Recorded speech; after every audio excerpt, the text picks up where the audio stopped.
Alkisah.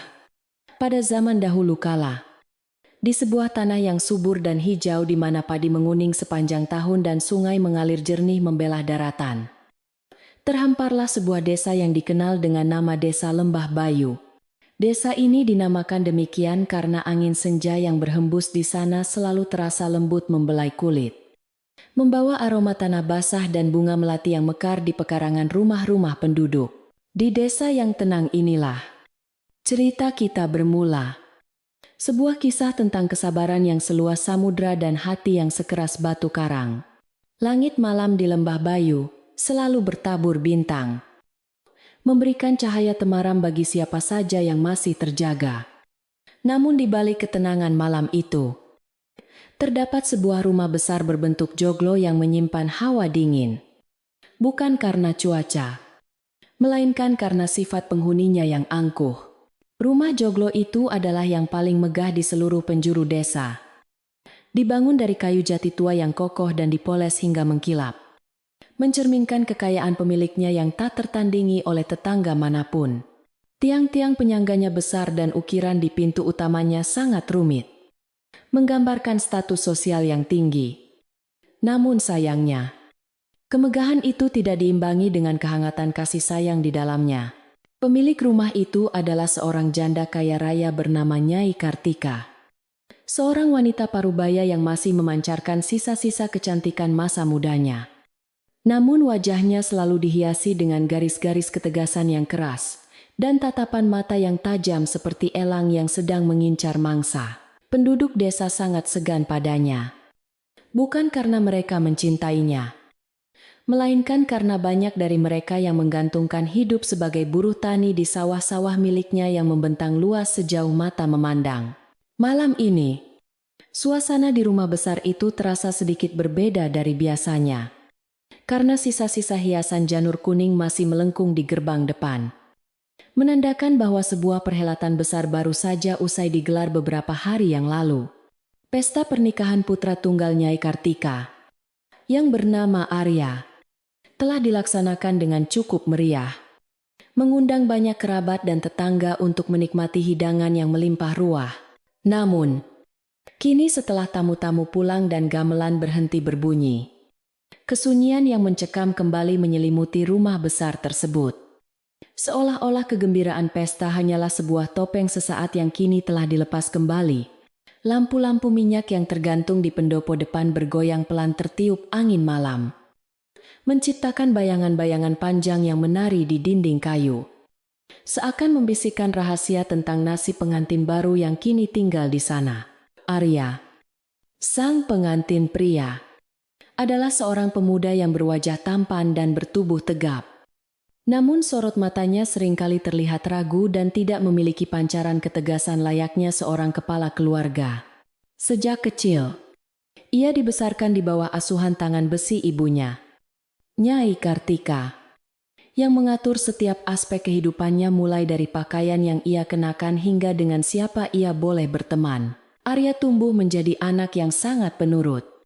Atau lebih tepatnya, ia takut untuk membantah ibunya karena ia tahu bahwa kemarahan Nyai Kartika adalah badai yang tidak ingin ia hadapi sendirian. Pernikahan ini pun terjadi bukan semata-mata karena pilihan hatinya yang bebas, melainkan karena persetujuan dan seleksi ketat dari ibunya yang memiliki agenda tersendiri di balik pemilihan menantunya. Wanita muda yang kini resmi menjadi istri Arya dan menantu di rumah besar itu bernama Ratna. Seorang gadis yang berasal dari desa seberang sungai, yang kondisi ekonominya jauh lebih sederhana dibandingkan dengan desa Lembah Bayu. Ratna bukanlah gadis yang memiliki kecantikan yang menyilaukan mata dengan perhiasan emas atau pakaian sutra, melainkan kecantikan yang murni dan alami seperti bunga teratai yang tumbuh di kolam yang tenang.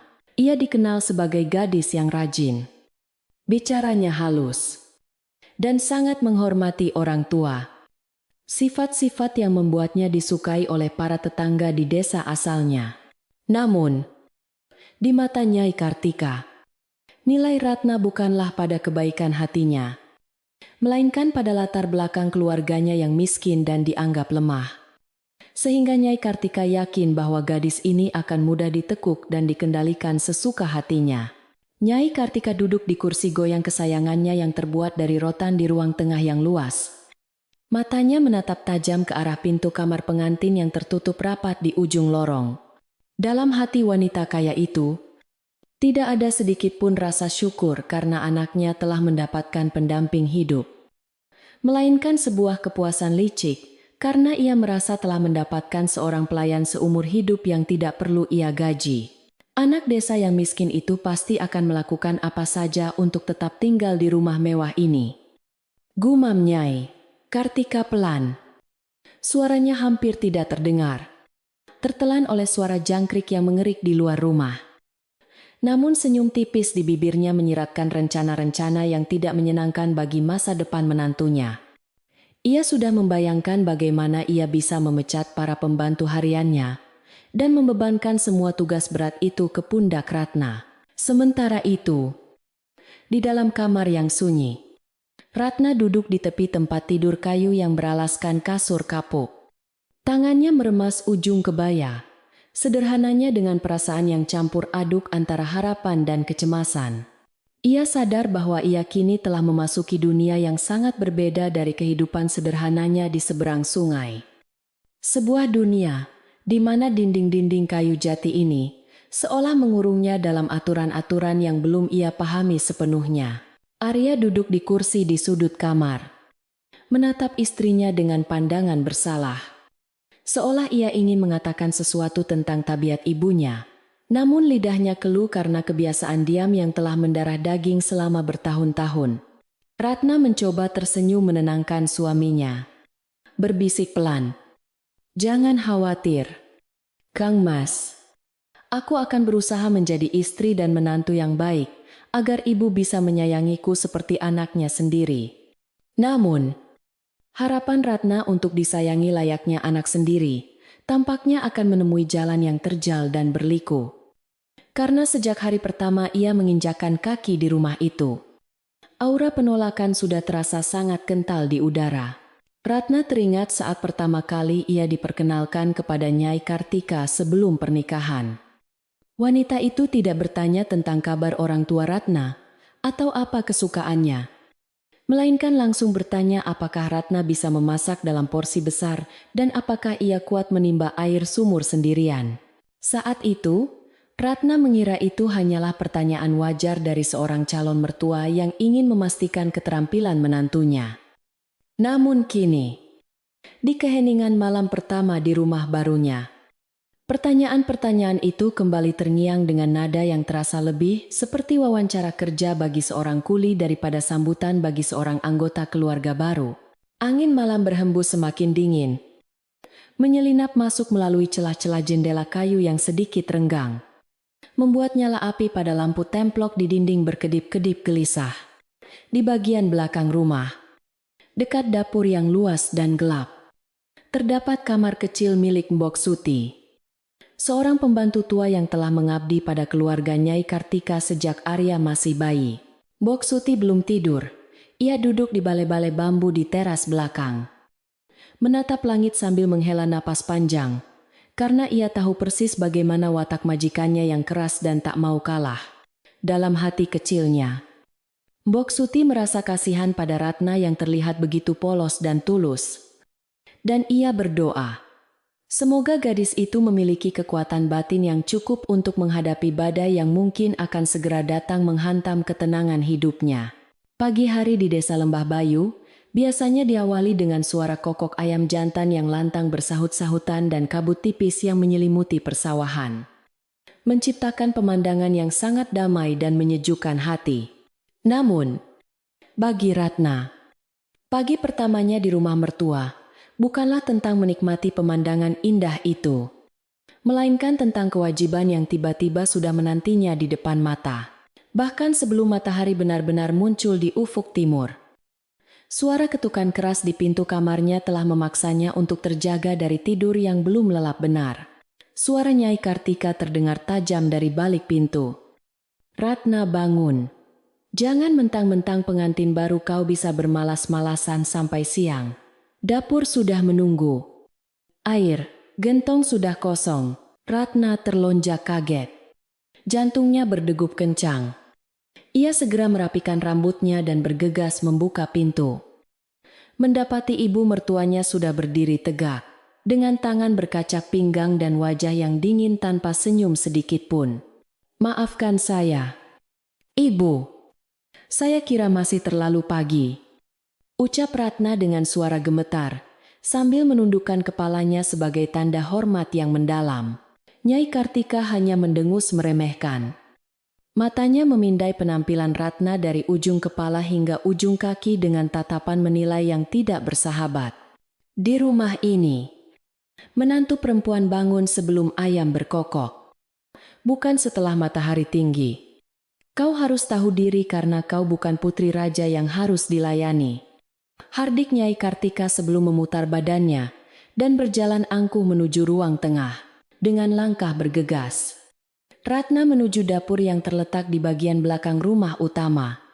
Sebuah ruangan besar yang penuh dengan peralatan masak dari tanah liat dan tembaga yang ukurannya jauh lebih besar dari yang biasa ia gunakan di rumah orang tuanya. Lantai dapur itu terbuat dari tanah yang dipadatkan. Terasa dingin di telapak kaki Ratna yang tidak beralas. Namun ia tidak mempedulikannya dan segera mencari ember untuk menimba air. Sumur tua itu terletak di halaman belakang, di bawah naungan pohon nangka yang rimbun. Dan pagi itu udara masih sangat menusuk tulang. Ratna menurunkan timba ke dalam sumur yang dalam. Suara kecipak air terdengar menggema. Dan ketika ia menarik tali timba yang berat itu, ia menyadari bahwa ini adalah awal dari hari-hari panjang yang harus ia lalui dengan kekuatan fisiknya sendiri. Mbok Suti, yang juga sudah bangun dan sedang menyapu halaman belakang, melihat Ratna yang sedang bersusah payah menimba air dengan kebaya yang mulai basah oleh keringat dan percikan air. Wanita tua itu ingin sekali membantu. Tangannya sudah gatal ingin meraih tali timba. Namun ia teringat ancaman Nyai Kartika semalam, bahwa tidak ada seorang pun yang boleh membantu menantu barunya itu. "Biarkan dia belajar," kata Nyai Kartika semalam. "Jika kalian membantunya, maka jatah makan kalian yang akan aku potong." Maka, dengan hati yang berat, Mbok Suti hanya bisa menyapa Ratna dengan suara pelan dan senyum yang menyiratkan rasa simpati. "Hati-hati, Duk. Batunya licin," ujarnya singkat. Sebuah peringatan kecil yang penuh makna kepedulian. Ratna membalas sapaan itu dengan senyuman tulus. Meskipun napasnya mulai terengah-engah, ia tidak ingin menunjukkan kelemahan di depan orang lain. Apalagi di hari pertamanya, ia membawa ember-ember penuh air itu ke dapur, menuangkannya ke dalam gentong tanah liat besar yang seolah tak ada habisnya untuk diisi. Dan setiap kali air menyentuh dasar gentong, ia memantapkan hatinya untuk bersabar. Ia teringat pesan ayahnya sebelum ia meninggalkan rumah. "Jadilah seperti air, Ratna." Air itu lembut, namun ia bisa melubangi batu karang yang keras sekalipun dengan ketetesan yang terus-menerus. "Sabar adalah senjatamu, dan kebaikan adalah perisaimu." Kata-kata itu menjadi mantra yang menguatkan sendi-sendi tulangnya saat ia mulai menyalakan tungku kayu bakar. Asap mulai mengepul dari cerobong dapur, membawa aroma kayu bakar yang khas bercampur dengan aroma nasi yang mulai ditanak. Menandakan kehidupan di rumah besar itu telah dimulai. Ratna bekerja dengan cekatan. Tangannya yang terbiasa bekerja kasar di desa, asalnya membuatnya tidak canggung memegang pisau atau mengulek bumbu dalam cobek batu yang berat. Ia memasak sayur lodeh, menggoreng tempe, dan membuat sambal terasi. Semua menu kesukaan keluarga suaminya yang telah ia tanyakan pada Arya sebelumnya. Ia berharap, setidaknya lewat masakan yang ia buat dengan sepenuh hati ini, ia bisa sedikit meluluhkan hati beku ibu mertuanya, atau setidaknya mendapatkan anggukan tanda terima kasih yang sederhana.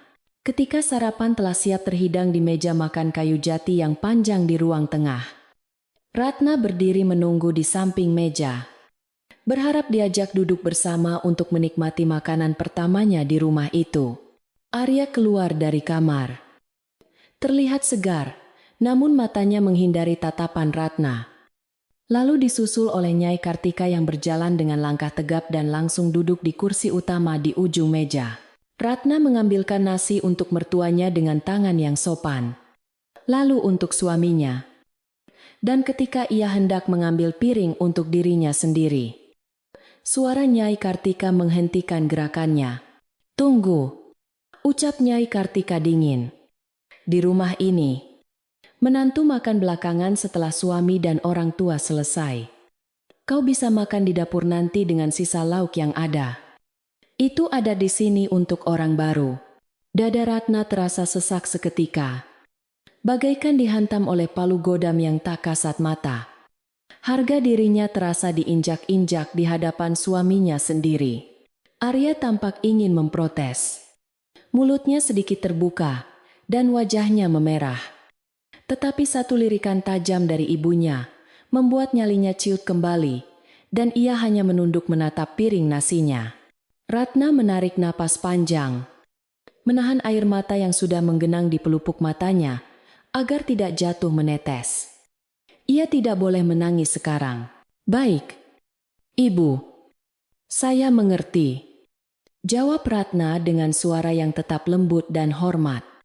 Lalu ia meletakkan piring kosong itu kembali, dan melangkah mundur menuju dapur. Meninggalkan ruang makan yang penuh dengan makanan lezat, namun kosong dari rasa kekeluargaan. Di dapur yang sepi, Ratna duduk di bangku kecil dekat tungku yang masih hangat, menatap nyala api sisa pembakaran yang perlahan meredup menjadi bara merah. Ia mengambil sedikit nasi hangat langsung dari dandang dan memakannya dengan sedikit garam. Karena ia tidak ingin mengambil lauk sebelum mertuanya selesai makan. Takut dituduh tidak sopan atau serakah. Rasa nasi itu hambar di lidahnya. Namun ia menelannya dengan rasa syukur bahwa ia masih diberi kekuatan untuk berdiri tegak. Ia sadar, ini bukanlah sekadar tentang aturan makan atau adat istiadat. Ini adalah ujian mental yang sengaja diciptakan untuk mematahkan semangatnya. Untuk membuatnya merasa kecil dan tidak berharga di rumah megah ini. Matahari mulai naik lebih tinggi. Cahayanya menembus celah dedaunan pohon mangga di halaman, menciptakan pola-pola cahaya yang indah di tanah. Namun Ratna tidak punya waktu untuk menikmatinya. Setelah sarapan, tugas-tugas lain sudah menanti mencuci tumpukan piring kotor, bekas pesta kemarin yang belum selesai dibersihkan. Menyapu halaman yang luasnya hampir setengah lapangan bola, dan mengepel lantai kayu seluruh rumah. Nyai Kartika sepertinya sengaja memberikan pekerjaan yang tak ada habisnya. Ia terus mengawasi dari kejauhan. Kadang berpura-pura memeriksa debu di lemari atau kotoran di sudut jendela, hanya untuk mencari celah kesalahan Ratna.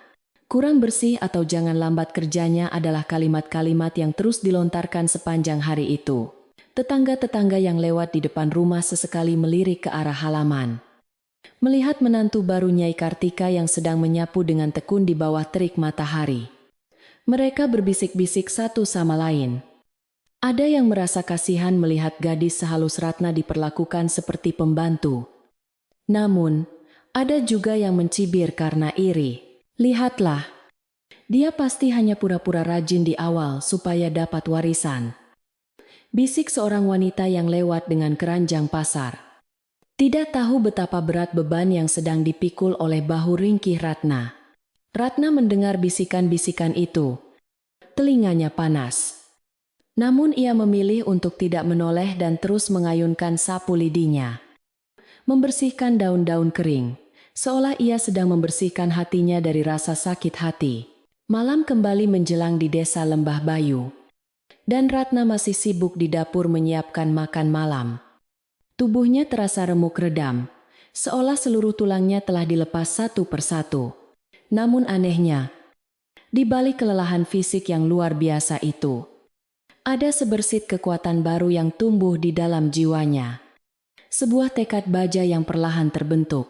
Ia memandang refleksi wajahnya di permukaan air dalam ember. Wajah yang lelah, namun matanya masih memancarkan cahaya kehidupan yang kuat. Ia berjanji pada dirinya sendiri. Ia akan mempertahankan pernikahannya. Ia akan menjaga kehormatan suaminya.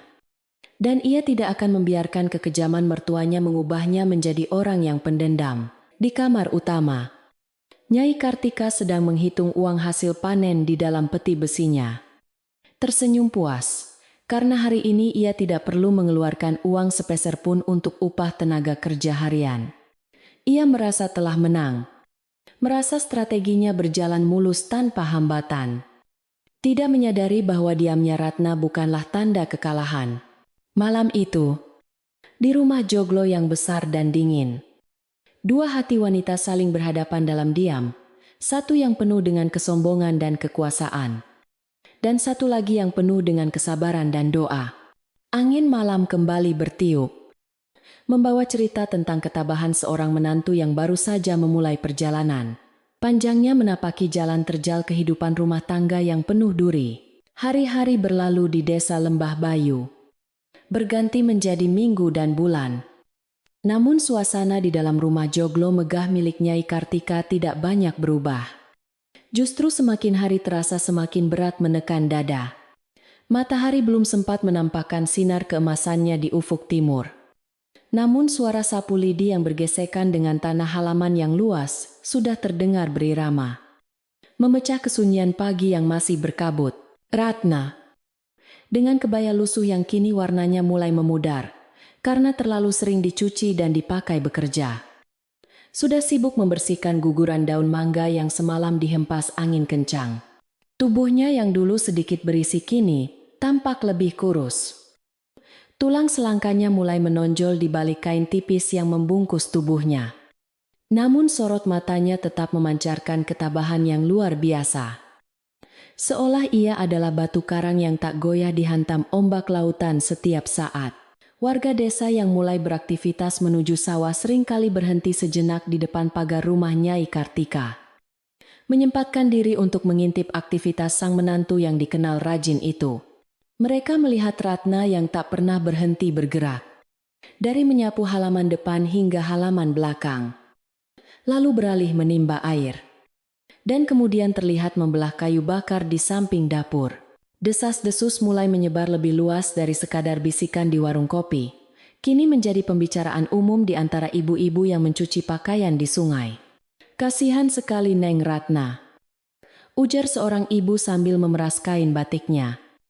"Dia dijadikan sapi perah di rumah itu, padahal suaminya ada. Tapi sepertinya tidak bisa berbuat apa-apa, melihat istrinya diperlakukan seperti budak belian."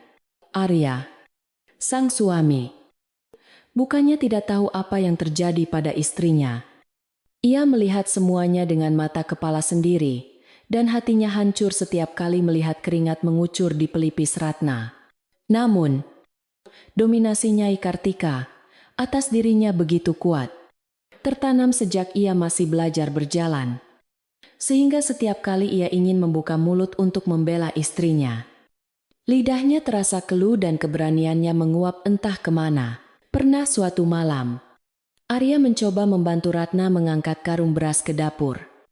Namun belum sampai karung itu terangkat, suara batu kering Nyai Kartika dari ruang tengah membuatnya membeku seketika.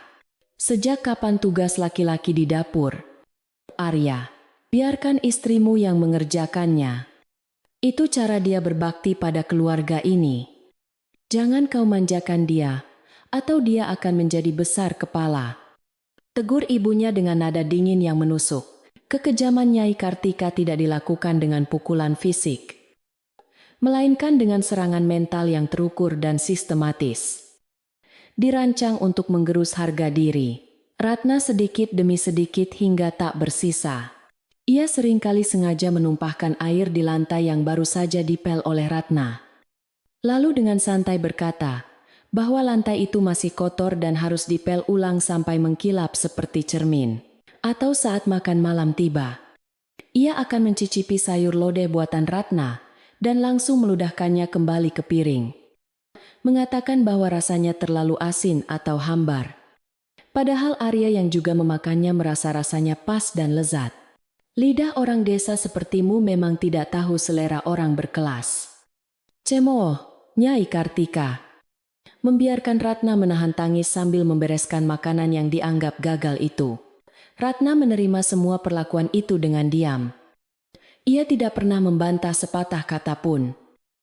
Karena ia memegang teguh nasihat ibunya di kampung, untuk selalu menghormati mertua layaknya ibu kandung sendiri. Namun, diamnya Ratna justru membuat Nyai Kartika semakin menjadi-jadi. Seolah ia sedang menguji batas kesabaran gadis itu. Ingin melihat kapan Ratna akan meledak marah, sehingga ia punya alasan untuk mengusirnya. Nyai Kartika mulai melarang Ratna untuk keluar rumah atau bertegur sapa dengan tetangga. Mengurungnya dalam tembok-tembok tinggi rumah joglo itu, seolah Ratna adalah tawanan perang.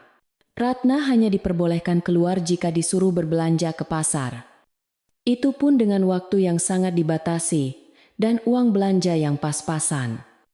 Memaksanya harus pandai menawar harga agar cukup untuk membeli kebutuhan dapur yang diminta mertuanya. Suatu sore yang mendung, ketika awan hitam bergulung-gulung di langit menutupi cahaya matahari, Ratna sedang duduk di balai-balai belakang dekat dapur, memilah beras dari gabah dan kerikil kecil. Tangannya bekerja cekatan, namun pikirannya melayang jauh ke desa asalnya. Merindukan kehangatan pelukan ibunya dan tawa riang adik-adiknya, yang bebas bermain di pematang sawah tanpa beban. Tanpa terasa, setetes air mata jatuh membasahi pipinya. Lalu disusul tetes-tetes lainnya. Sebuah tangisan dalam diam yang menyayat hati. Ia merasa begitu sendirian di rumah besar yang ramai ini. Merasa terasing di tengah keluarga yang seharusnya melindunginya. Dan rasa lelah fisik mulai menggerogoti pertahanan jiwanya yang selama ini kokoh. Tiba-tiba, sebuah tangan keriput yang hangat menyentuh bahunya dengan lembut, membuat Ratna terlonjak kaget dan buru-buru menghapus air matanya dengan ujung lengan kebaya. Itu adalah Mbok Suti, pembantu tua yang setia, yang datang membawakan segelas teh hangat manis dan beberapa potong ubi rebus yang ia sisihkan diam-diam dari jatah makannya sendiri. Minumlah, Nduk, biar badanmu hangat, bisik Mbok Suti sambil duduk di samping Ratna. Matanya menatap sekeliling dengan waspada. Takut kalau Nyai Kartika tiba-tiba muncul dari balik pintu. Ratna menerima gelas itu dengan tangan gemetar. Kehangatan teh itu menjalar ke tenggorokannya. Namun kehangatan perhatian Mbok Sutilah yang benar-benar menyentuh hatinya yang sedang beku. Terima kasih, Mbok, ucap Ratna lirih. Suaranya serak karena menahan tangis. Mbok selalu baik padaku. Padahal aku di sini hanya menyusahkan saja. Mbok Suti menggelengkan kepalanya dengan sedih. Ia menatap wajah lelah. Ratna lekat-lekat, seolah sedang menimbang-nimbang. Apakah sudah saatnya ia membuka sebuah rahasia yang selama ini ia simpan rapat-rapat? Dengarkan, Mbok. Nduk, kata wanita tua itu dengan nada serius yang berbeda dari biasanya. Kamu tidak menyusahkan siapa-siapa. Justru kamulah yang sedang dipermainkan di rumah ini. Ada hal yang harus kamu tahu tentang Nyai. Sesuatu yang lebih dari sekadar watak keras dan pelitnya itu. Ratna meletakkan gelas tehnya. Menatap Mbok Suti dengan rasa ingin tahu bercampur was-was. Maksud Mbok, apa-apa yang disembunyikan ibu dariku, tanya Ratna pelan. Mbok Suti menarik napas panjang. Matanya menerawang ke masa lalu. Nyai Kartika itu bukan hanya ingin menantu yang rajin. Nduk, dia memilihmu karena dia tahu ayahmu memberikan sebidang tanah warisan yang subur di desa seberang sebagai bekal pernikahanmu. Dan dia juga tahu kau membawa kalung emas peninggalan nenekmu. Bukan begitu? Ratna mengangguk pelan. Membenarkan bahwa memang ia membawa sertifikat tanah kecil dan kalung emas itu sebagai tabungan masa depan bersama Arya. Nyai sedang mengincar itu semua. Nduk, lanjut. Mbok Suti dengan suara berbisik yang sangat pelan, namun terdengar seperti petir di telinga Ratna.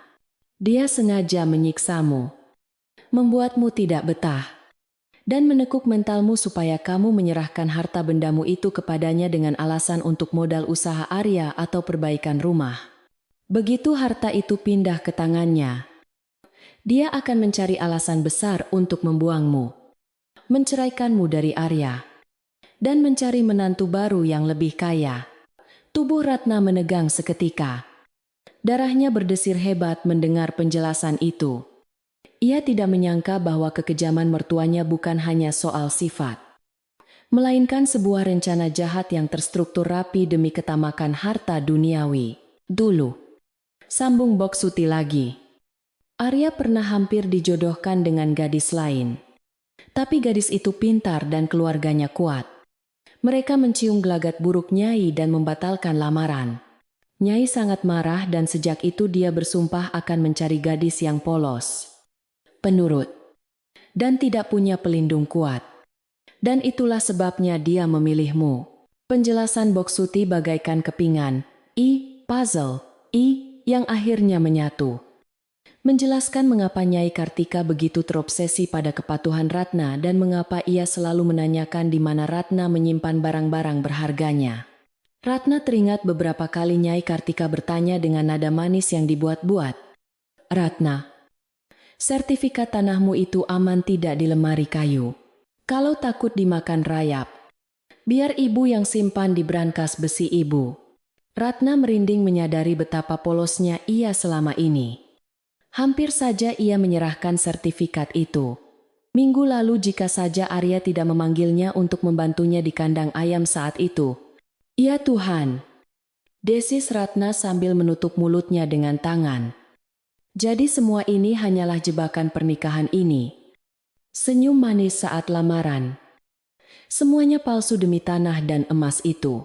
Air mata yang tadi menetes karena kesedihan kini berubah menjadi air mata ketakutan dan juga kemarahan yang tertahan. Ia menatap Boksuti dengan pandangan memohon petunjuk. Lalu aku harus bagaimana? Bok, aku mencintai Kang Mas Arya. Aku tidak ingin berpisah dengannya. Tapi aku juga tidak bisa membiarkan ibu mengambil hak milik orang tuaku. Boksuti menggenggam tangan Ratna erat-erat. Tangannya yang kasar memberi kekuatan. Kamu harus kuat. Duh, jangan tunjukkan kalau kamu sudah tahu rencananya. Tetaplah jadi menantu yang rajin. Tapi mulailah waspada. Simpan barang berhargamu di tempat yang tidak akan pernah dia duga. Jangan pernah serahkan padanya apapun alasannya. Dan ingat, kejahatan itu seperti bangkai. Sedalam apapun dikubur pasti akan tercium juga baunya. Kamu harus sabar menunggu waktu yang tepat untuk membuka topengnya. Bukan dengan amarah, tapi dengan kecerdikan. Ratna mengangguk mantap. Menghapus sisa air matanya dengan tekad baru yang menyala di dadanya. Ia tidak akan lagi menjadi korban yang pasrah. Malam itu, setelah pembicaraan rahasia dengan Boksuti, Ratna kembali ke kamarnya dengan perasaan yang sangat berbeda. Ia melihat Arya yang sudah tertidur lelap karena kelelahan bekerja di sawah. Wajah suaminya terlihat damai, namun lemah. Ratna sadar, ia tidak bisa mengandalkan Arya untuk melindunginya saat ini. Ia harus berjuang sendiri untuk menyelamatkan rumah tangganya dan kehormatannya. Diam-diam. Saat rumah sudah sunyi senyap, Ratna mengambil kotak kecil yang ia sembunyikan di tumpukan baju paling bawah di lemarinya. Di dalamnya terdapat sertifikat tanah dan kalung emas warisan neneknya. Ia membungkusnya dengan kain hitam lusuh. Lalu menyelinap keluar kamar menuju dapur. Di dapur yang gelap, hanya diterangi cahaya bulan yang masuk dari celah genteng kaca. Ratna mencari tempat persembunyian baru. Ia tidak menyimpannya di kamar. Karena ia yakin Nyai Kartika pasti akan menggeledah kamarnya saat ia sedang pergi ke pasar atau ke sungai. Ratna memilih untuk menyembunyikan bungkusan itu di dalam gentong beras cadangan yang jarang dibuka. Di bagian paling dasar tertimbun butiran beras. Maafkan, aku harus bersembunyi di rumah sendiri, bisik Ratna pada bungkusan itu. Tapi ini demi masa depan kita. Kang Mas. Setelah memastikan semuanya aman, ia kembali ke kamar dengan langkah ringan seperti kucing, tanpa menimbulkan suara sedikit pun. Keesokan harinya, perubahan sikap Ratna mulai terlihat meskipun sangat halus. Ia tetap bangun pagi, tetap bekerja keras, dan tetap tersenyum ramah. Namun ada ketajaman baru di matanya yang sebelumnya selalu terlihat sayu dan pasrah. Ketika Nyai Kartika kembali memancing pembicaraan tentang tanah warisan saat sarapan, Ratna menjawab dengan tenang dan diplomatis. Tanah itu sedang digarap oleh paman saya di desa. Bu, hasilnya untuk biaya sekolah adik-adik saya. Jadi suratnya masih dipegang paman untuk jaminan sewa traktor. Jawaban itu begitu masuk akal dan disampaikan dengan nada polos, sehingga Nyai Kartika terdiam. Tidak bisa memaksa lebih jauh tanpa terlihat mencurigakan. Nyai Kartika menyipitkan matanya. Merasa ada yang berbeda dari menantunya ini. Ia merasa cengkramannya yang biasanya kuat kini mulai terasa licin. Seolah Ratna yang lunak seperti tanah liat, kini perlahan mengeras menjadi keramik yang sulit dibentuk. Anak ini mulai berani beralasan. Batin Nyai Kartika dengan geram. Aku harus mempercepat rencanaku sebelum dia semakin pintar dan memengaruhi Arya. Ketegangan di rumah itu tidak lagi terlihat di permukaan, melainkan mengalir deras di bawah tanah seperti arus sungai bawah tanah yang siap meledakkan bendungan kapan saja. Siang harinya, panas matahari terasa begitu menyengat, membakar kulit siapa saja yang berani keluar rumah tanpa pelindung kepala. Ratna sedang menjemur padi di halaman depan ketika ia melihat seorang tamu datang. Seorang wanita parubaya dengan pakaian mencolok dan penuh perhiasan emas imitasi yang berkilauan ditimpa cahaya matahari. Itu adalah Nyai Dasima, rentenir desa tetangga yang dikenal licik dan sering menjadi teman bergosip Nyai Kartika. Ratna segera menyuguhkan minuman dingin dan mempersilakan tamu itu masuk.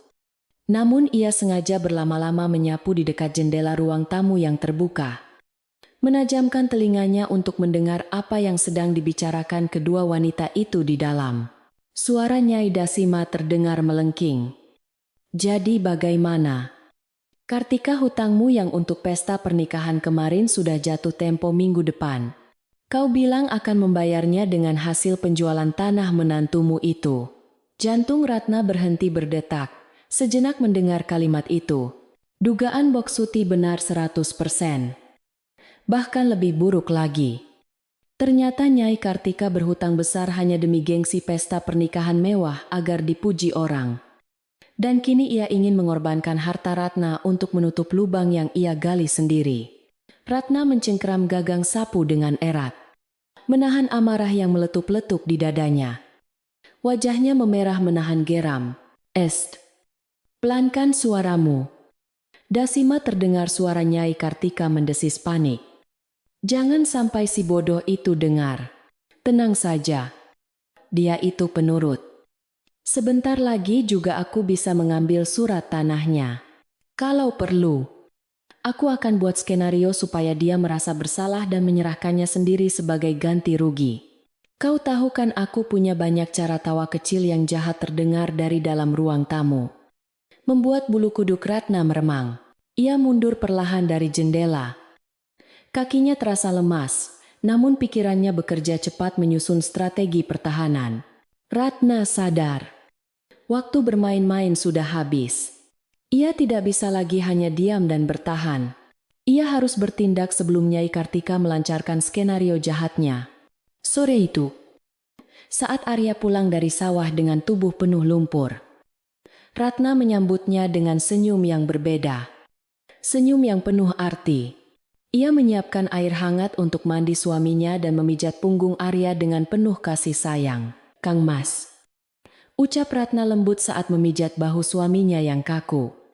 Aku bermimpi buruk semalam. Mimpi ada orang jahat yang ingin mengambil rumah ini dari kita. Kang Mas mau berjanji satu hal padaku. Arya menoleh, menatap wajah istrinya yang cantik diterpa cahaya lampu pelita. Janji apa? Dik, berjanjilah. Apapun yang terjadi, Kang Mas akan mendengarkan penjelasanku dulu sebelum percaya pada omongan orang lain. Meskipun itu orang terdekat kita. Pinta Ratna dengan tatapan mata yang dalam dan menghipnotis. Arya, yang merasa sangat dicintai dan diperhatikan oleh istrinya di tengah kelelahan harinya, mengangguk mantap tanpa curiga.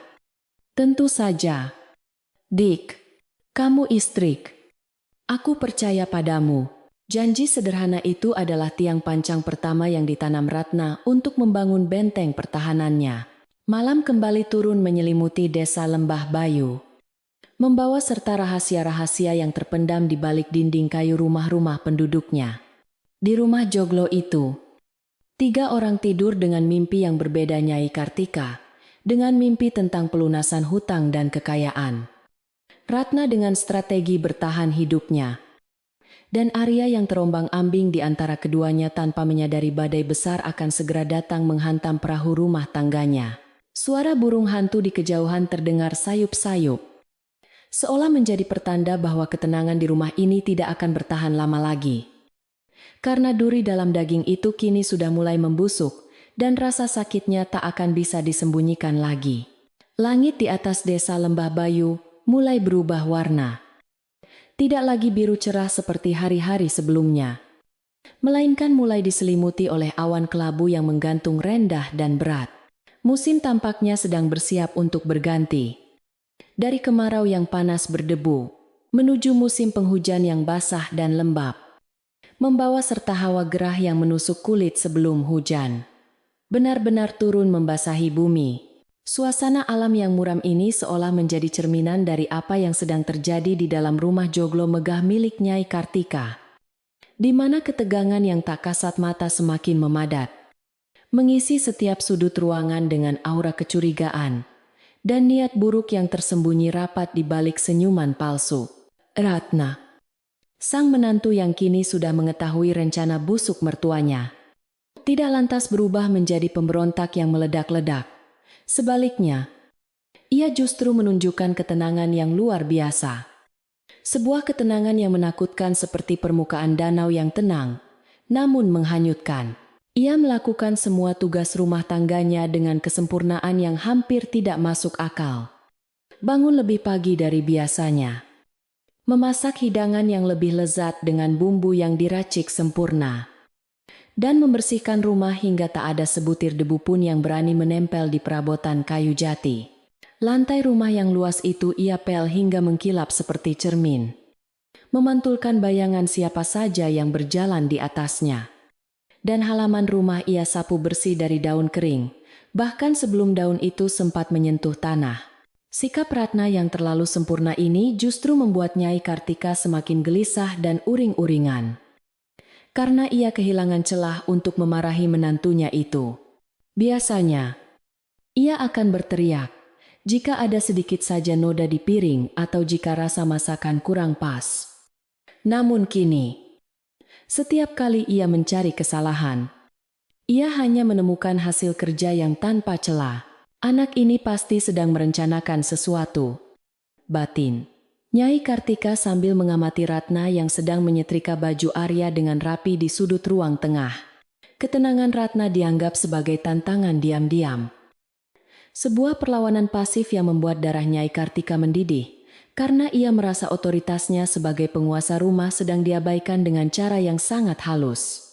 Di sisi lain, desakan dari Nyai Dasima, sang rentenir lintah darat, semakin hari semakin mencekik leher Nyai Kartika. Utusan-utusan Nyai Dasima mulai sering terlihat mondar-mandir di depan rumah, berpura-pura lewat, namun memberikan tatapan tajam penuh ancaman ke arah pendopo. Nyai Kartika tahu waktunya tidak banyak lagi. Ia harus segera mendapatkan uang untuk melunasi hutang gengsi pestanya. Dan satu-satunya sumber dana cepat yang ia incar adalah tanah warisan dan perhiasan emas milik Ratna, karena Ratna tidak mau menyerahkannya secara sukarela dengan bujuk rayu. Nyai Kartika memutuskan untuk menggunakan cara terakhir yang paling kotor dan keji, fitnah. Siang itu, ketika matahari bersembunyi di balik awan mendung dan udara terasa sangat sumpek, Ratna pamit untuk pergi ke sungai mencuci pakaian besar seperti spray dan selimut yang tidak muat dicuci di sumur belakang. Pergilah, jangan lama-lama, dan pastikan cucian itu bersih, perintah Nyai Kartika dengan nada ketus seperti biasa. Namun di dalam hatinya ia bersorak girang, karena inilah kesempatan emas yang ia tunggu-tunggu. Begitu bayangan Ratna menghilang di tikungan jalan desa dengan bakul cucian di pinggangnya, Nyai Kartika segera beraksi dengan langkah cepat, namun senyap. Memastikan tidak ada orang lain yang melihatnya. Bahkan Boksuti yang sedang disuruhnya belanja ke pasar yang jauh. Nyai Kartika masuk ke dalam kamarnya sendiri. Membuka sebuah kotak perhiasan tua yang terbuat dari kayu cendana yang harum. Tangannya yang keriput, namun lincah mengambil sebuah benda berharga, sebuah tusuk konde emas, bertahtakan permata merah delima. Sebuah pusaka keluarga yang sangat dikenal oleh kerabat dan tetangga, karena sering ia pakai di acara-acara penting. Ia memandang perhiasan itu sejenak dengan tatapan licik. Maafkan, aku harus menggunakanmu untuk ini. Tapi ini demi menyelamatkan kita semua. Bisiknya pada benda mati itu.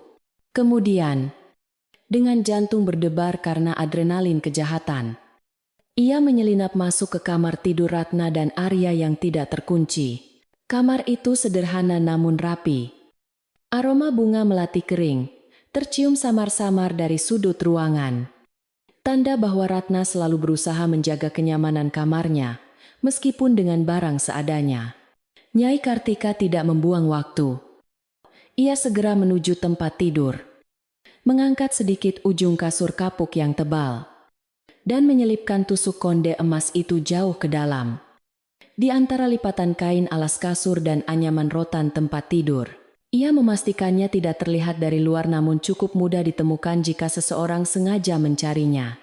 Setelah merasa posisinya sempurna, ia merapikan kembali spray itu seolah tidak pernah disentuh. Lalu keluar dari kamar itu dengan senyum kemenangan yang menyeringai di bibirnya. Setelah menanam bukti kejahatan itu, langkah selanjutnya bagi Nyai Kartika adalah menyebar racun melalui lidahnya. Sore harinya, ia sengaja duduk di warung kopi Mak Ijah yang terletak di perempatan desa. Tempat berkumpulnya ibu-ibu yang sedang membeli jajan pasar atau sekadar melepas lelah setelah bekerja. Dengan wajah yang ditekuk sedih dan mata yang dibuat berkaca-kaca, Nyai Kartika mulai memancing perhatian. "Aduh, pusing sekali kepalaku hari ini," keluhnya sambil memijat pelipisnya. Suaranya cukup keras untuk didengar oleh orang-orang di sekitarnya. Mak Ijah, yang memang senang mendengar kabar terbaru, langsung menyambar umpan itu. "Ada apa?" Nyai Kok tumben terlihat murung sekali. Bukannya hidup Nyai enak, punya menantu baru yang rajin. Nyai Kartika menghela napas panjang yang didramatisir. "Ah, itulah Mak Ijah. Orang hanya melihat luarnya saja. Rajin sih memang rajin. Tapi apalah arti rajin kalau tangannya panjang?" Suasana warung seketika hening. Semua mata tertuju pada Nyai Kartika.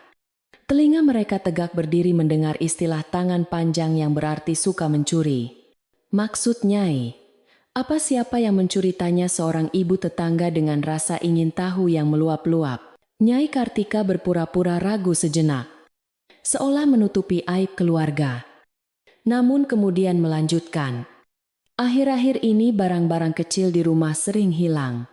Uang receh, gula, beras. Aku diamkan saja. Tapi kemarin, tusuk konde emas kesayanganku, pusaka leluhur itu tidak ada di tempatnya. Padahal tidak ada orang lain yang masuk ke kamarku selain dia yang membersihkannya." Desas-desus itu pun menyebar lebih cepat daripada api yang membakar ilalang kering di musim kemarau. Dari mulut ke mulut, cerita itu bertambah bumbu dan penyedap. Ada yang bilang Ratna mencuri untuk membiayai keluarganya yang miskin. Ada yang bilang Ratna sebenarnya punya hutang judi. Bahkan ada yang mengarang cerita bahwa mereka pernah melihat Ratna memakai perhiasan itu diam-diam. Dalam waktu singkat, pandangan warga desa terhadap Ratna mulai berubah. Mereka yang tadinya menyapanya dengan ramah saat ia lewat, kini mulai memalingkan wajah atau berbisik-bisik di belakang punggungnya dengan tatapan curiga. Ratna yang peka segera merasakan perubahan atmosfer ini. Udara di desa terasa semakin berat menghimpit dadanya, seolah setiap pasang mata sedang menelanjanginya dengan prasangka. Ratna pulang dari sungai dengan perasaan tidak enak. Firasatnya mengatakan bahwa sesuatu yang buruk sedang terjadi. ketika ia berjalan melewati sekelompok ibu-ibu yang sedang ngerumpi di dekat sumur umum. Suara mereka tiba-tiba senyap begitu melihatnya, dan tatapan mereka terasa menusuk tajam, penuh penghakiman. Ada apa ini, batin Ratna bertanya-tanya. Ia mencoba tersenyum dan mengangguk sopan. Namun tidak ada satupun yang membalasnya. Hanya tatapan dingin yang ia dapatkan. Hatinya mencelos. Ia sadar bahwa Nyai Kartika pasti telah melakukan sesuatu. Mertuanya itu telah bergerak lebih dulu sebelum Ratna sempat membongkar masalah hutang piutang itu. Sesampainya di rumah, Ratna mendapati rumah dalam keadaan sepi. Nyai Kartika tidak terlihat di ruang tengah. Mungkin sedang beristirahat atau justru sedang memantau dari balik tirai kamarnya. Ratna masuk ke dalam kamarnya untuk meletakkan pakaian bersih. Dan saat itulah ia menyadari sesuatu yang janggal. Seprai di ujung tempat tidurnya sedikit bergeser. Dan ada bekas tekanan tangan di atas kasur kapuknya yang empuk. Padahal seingatnya ia sudah merapikannya dengan sangat kencang pagi tadi sebelum pergi. Insting kewaspadaannya yang sudah diasah oleh peringatan Boksuti langsung menyala alarm bahaya. Ada orang yang masuk ke sini. Bisiknya pelan, dengan jantung berdegup kencang. Ratna mulai memeriksa tempat tidurnya. Ia meraba bagian bawah bantal. Tidak ada apa-apa. Ia mengangkat kasur perlahan, menyisir setiap inci bagian bawahnya dengan teliti. Dan benar saja, tangannya menyentuh sesuatu yang keras dan dingin di antara lipatan kain. Ia menarik benda itu keluar. Dan matanya terbelalak kaget saat melihat kilauan emas dan merah delima di tangannya. Itu adalah tusuk konde milik ibu mertuanya. Ratna terduduk lemas di lantai. Napasnya memburu. Ia seketika paham skenario apa yang sedang dimainkan. Jika benda ini ditemukan di kamarnya, ia akan dituduh mencuri, dipermalukan di depan seluruh desa, dan dipaksa menyerahkan tanahnya sebagai ganti rugi. Atau diusir dengan nama yang tercemar selamanya. Ratna menggenggam tusuk konde itu dengan tangan gemetar. Keringat dingin mengucur di dahinya. Rasa takut sempat menguasainya. Ingin rasanya ia lari membuang benda itu jauh-jauh ke sungai. Atau mengembalikannya diam-diam ke kamar mertuanya. Namun, akal sehatnya segera mengambil alih. Tidak, pikirnya. Jika aku membuangnya, ibu akan menuduhku menghilangkannya atau menjualnya. Dan aku tidak punya bukti. Jika aku mengembalikannya diam-diam, dia bisa menangkap basah aku sedang memegang barang itu dan berteriak maling. Ratna sadar ia sedang berdiri di bibir jurang. Satu langkah salah akan membuatnya jatuh ke dalam kehancuran. Di tengah kebingungan itu, Ratna teringat nasihat Mbok Suti untuk menunggu waktu yang tepat dan mengumpulkan bukti. Ia menarik napas panjang, berusaha menenangkan detak jantungnya. Ia tidak boleh panik.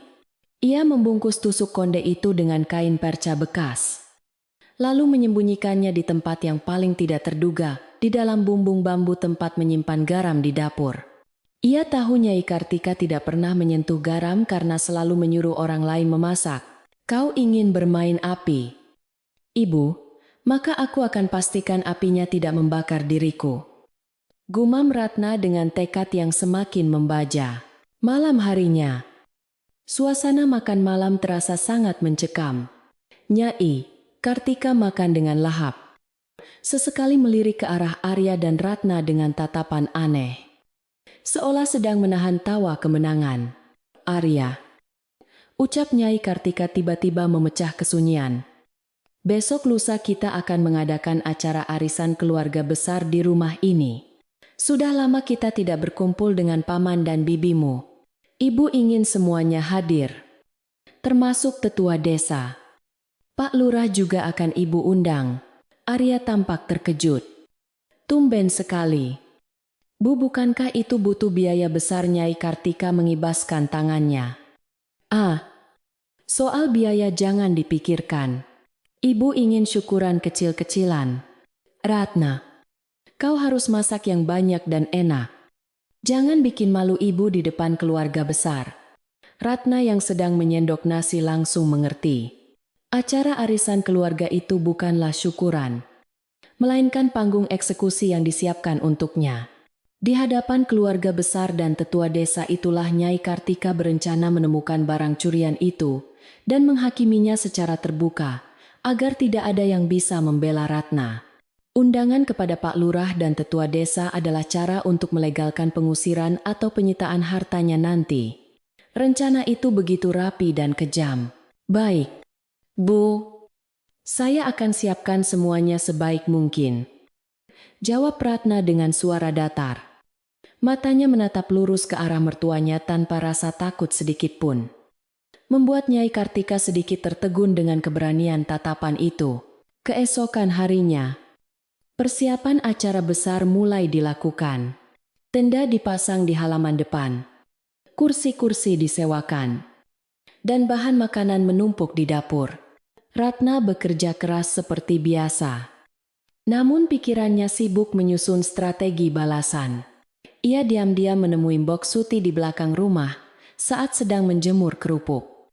"Mbok," bisik Ratna, "aku sudah menemukan tusuk konde itu di kasurku. Ibu berencana mempermalukanku di acara arisan besok lusa." Wajah Mbok Suti pucat pasi mendengar hal itu. Gusti Allah, jadi dia benar-benar nekat melakukan itu. Apa yang akan kamu lakukan? "Duk, kita harus lapor Arya sekarang." "Jangan, Mbok," cegah Ratna. "Kalau lapor Arya sekarang, ibu pasti akan menyangkal dan memutarbalikkan fakta. Bilang aku yang mencuri dan ketahuan, lalu pura-pura lapor. Arya masih terlalu takut pada ibunya. Kita harus membuktikannya di depan semua orang saat ibu merasa di atas angin." Ratna kemudian membisikkan rencananya kepada Mbok Suti. Ia meminta Mbok Suti untuk melakukan satu hal yang sangat penting, mengundang diam-diam 2 orang saksi kunci yang tidak diduga oleh Nyai Kartika. Yaitu salah satu penagih hutang kepercayaan Nyai Dasima yang sering datang marah-marah. Dan seorang pedagang emas keliling yang pernah ditawari Nyai Kartika untuk membeli perhiasan itu minggu lalu namun ditolak karena harganya terlalu rendah. Katakan pada penagih hutang itu bahwa besok lusa ada acara besar dan Nyai Kartika akan punya uang untuk membayar. Jadi dia harus datang menagih saat acara berlangsung. Dan pedagang emas itu minta dia datang karena ada yang mau menjual emas lagi. Instruksi Ratna dengan cerdas. Ia ingin mempertemukan semua kebohongan Nyai Kartika di satu titik waktu yang sama. Mbok Suti mengangguk kagum dengan kecerdikan Ratna. "Baik, Nduk. Mbok akan laksanakan. Hati-hati." "Nduk, ini berbahaya." Ratna tersenyum tipis. "Lebih berbahaya membiarkan kejahatan terus berkuasa." "Mbok." Sementara itu, Arya mulai merasakan ketidaknyamanan yang luar biasa. Ia mendengar bisik-bisik tetangga tentang istrinya saat di sawah. "Hei Arya, jaga istrimu. Jangan sampai harta ibumu habis digerogoti." Celetuk seorang petani dengan nada mengejek. Arya pulang dengan wajah merah padam. Ia ingin marah pada Ratna. Namun ia teringat janjinya. Malam itu, di dalam kamar, Arya bertanya dengan nada tinggi. "Ratna, apa benar yang orang-orang katakan ibu bilang perhiasannya hilang? Dan orang-orang bilang kau pencurinya?" "Jawab jujur." Ratna menatap suaminya dengan lembut. Memegang kedua tangan Arya yang kasar. "Kang Mas, tatap mataku. Apakah Kang Mas percaya aku tega melakukan itu? Besok lusa, di acara arisan, Kang Mas akan melihat kebenarannya. Aku mohon, sabarlah sedikit lagi dan percayalah padaku. Jangan termakan omongan sebelum bukti nyata ada di depan mata." Arya terdiam menatap mata istrinya yang bening dan penuh kejujuran. Amarahnya perlahan surut, berganti dengan kebingungan dan rasa percaya yang tersisa. "Baiklah, Desa," Arya berat. "Aku akan menunggu sampai acara itu. Tapi jika kau terbukti salah, aku tidak bisa membelamu lagi." Ratna mengangguk. Aku siap menerima hukuman apapun jika aku terbukti mencuri. Kang Mas. Jawaban itu begitu mantap hingga membuat Arya merinding. Ia tidak tahu bahwa istrinya sedang mempertaruhkan segalanya dalam satu lemparan dadu terakhir. Malam sebelum hari eksekusi tiba. Hujan turun dengan derasnya mengguyur desa Lembah Bayu. Petir menyambar-nyambar di langit. Seolah alam sedang berteriak memberi peringatan. Di dalam rumah Joglo, Nyai Kartika tidur dengan senyum puas. Memimpikan kemenangan dan tanah baru yang akan ia miliki. Di kamar lain, Ratna tidak bisa tidur. Ia duduk bersimpuh di atas sajadah. Berdoa memohon kekuatan dan perlindungan Tuhan untuk hari esok. Ia tahu, besok bukan hanya nasibnya yang dipertaruhkan, tapi juga keutuhan keluarga ini. Badai yang sesungguhnya bukan di luar sana, tapi akan terjadi esok hari di ruang tengah rumah ini. Badai yang akan menyapu bersih segala kepalsuan dan menyisakan kebenaran yang telanjang. Hari besar yang telah ditentukan itu akhirnya tiba, membawa serta suasana yang ramai. Namun terasa kaku di desa Lembah Bayu. Sejak pagi buta, dapur rumah Joglo Nyai Kartika sudah mengepulkan asap putih yang membumbung tinggi ke langit, menyebarkan aroma gulai kambing dan opor ayam yang menggugah selera ke seluruh penjuru desa. Ratna, dengan mata yang sedikit sembab karena kurang tidur, namun sorot mata yang tajam dan waspada, memimpin kesibukan di dapur. Mengatur para tetangga yang datang membantu memasak dengan cekatan dan sopan. Meskipun hatinya berdegup kencang seperti genderang perang, ia tidak menampakkan kegugupannya sedikit pun di wajahnya. Seolah ia hanyalah menantu yang sedang berbakti, melayani tamu-tamu mertuanya. Menjelang siang, tamu-tamu mulai berdatangan memenuhi halaman depan yang telah dipasangi tenda biru. Mereka adalah kerabat jauh, sepupu-sepupu Arya, tetangga dekat, hingga tokoh-tokoh penting desa seperti Pak Lurah dan sesepuh adat yang disegani. Nyai Kartika menyambut mereka di pintu depan dengan kebaya sutra merah marun yang mencolok dan senyum lebar yang dipaksakan, memamerkan keramahan yang terasa berlebihan. Ia menyalami satu persatu tamu dengan hangat. Namun matanya sesekali melirik ke arah dapur, memastikan korban rencananya tidak melarikan diri. Silakan masuk, Paman, Bibi. Nikmati hidangannya. Ini syukuran kecil-kecilan untuk kebahagiaan keluarga kami, ucapnya manis. Padahal di kepalanya sudah tersusun rapi skenario penghakiman yang kejam. Arya berdiri di samping ibunya, menyalami tamu dengan senyum canggung. Ia merasa ada yang salah dengan ibunya hari ini. Kegembiraan Nyai Kartika terasa artifisial, seperti topeng retak yang siap pecah kapan saja. Beberapa tamu berbisik-bisik saat melihat Ratna keluar membawa nampan minuman. Tatapan mereka penuh selidik karena gosip tentang menantu panjang tangan sudah menyebar luas berkat lidah tajam Nyai Kartika. Ratna merasakan tatapan-tatapan menusuk itu. Namun ia tetap melangkah tegap, menuangkan teh dengan tangan yang stabil, dan membalas tatapan mereka dengan senyum santun yang membingungkan para penggunjing itu. Setelah acara makan siang selesai dan para tamu duduk santai menikmati jajanan pasar sambil mengobrol, Nyai Kartika merasa inilah saat yang tepat untuk memulai pertunjukannya. Ia berdiri di tengah ruangan, memukul pelan gelas dengan sendok untuk meminta perhatian. Suara denting kaca itu seketika membuat ruangan hening. Bapak-bapak, ibu-ibu, dan saudara-saudara sekalian. Mulainya dengan suara lantang yang dibuat bergetar sedih. Terima kasih sudah datang. Sebenarnya, selain untuk bersilaturahmi, ada satu hal berat yang ingin saya sampaikan di hadapan keluarga besar ini. Hati saya sedang sakit. Rumah ini sedang tidak aman. Gumam-gumam penasaran mulai terdengar dari para tamu. Pak Lurah yang duduk di kursi depan bertanya dengan wibawa. Ada apa, Nyai? Apa ada masalah serius? Nyai Kartika mengangguk dramatis, mengeluarkan sapu tangan untuk menyeka air mata buayanya. Saya kehilangan barang pusaka, Pak Lurah. Tusuk konde emas peninggalan leluhur yang sangat berharga. Saya sudah mencarinya kemana-mana tapi tidak ketemu. Saya tidak ingin menuduh. Tapi hanya ada orang dalam yang punya akses ke kamar saya. Matanya langsung tertuju pada Ratna yang berdiri diam di dekat tiang kayu di sudut ruangan.